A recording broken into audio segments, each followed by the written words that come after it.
Baik, terima kasih atas waktu dan kesempatan yang diberikan kepada saya. Perkenalkan, nama saya Heribertus Zadin, NIM 211508.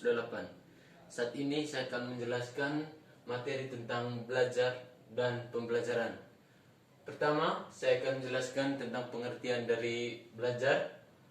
Belajar diartikan proses perubahan tingkah laku individu sebagai hasil interaksi dengan lingkungan. Belajar ini ditekankan pada peserta didik.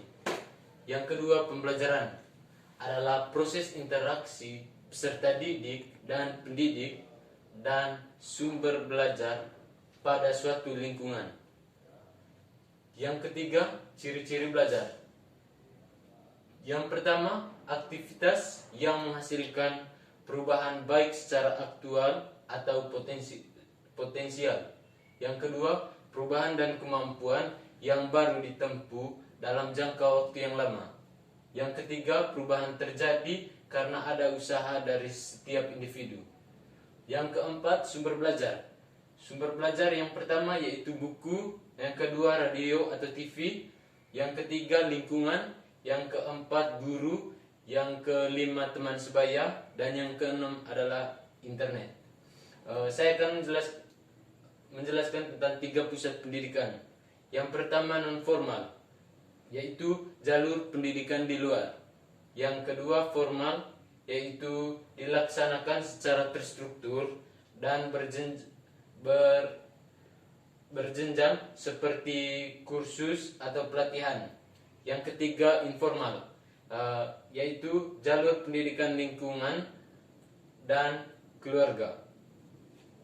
Saya akan menjelaskan lagi tentang faktor internal dan eksternal. Yang pertama, faktor internal. Faktor internal dibagi menjadi 4. Yang pertama, fisik. Yang pertama, kelengkapan.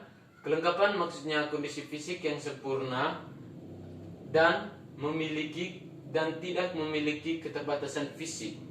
Yang kedua, kesehatan. Orang yang sakit secara fisik tidak akan dapat berkonsentrasi secara penuh. Yang mereka butuhkan adalah istirahat yang cukup. Yang kedua, psikis, yang berkaitan dengan jiwa seseorang. Jiwa yang dimaksud adalah seseorang yang bersikap dan bisa mengambil keputusan.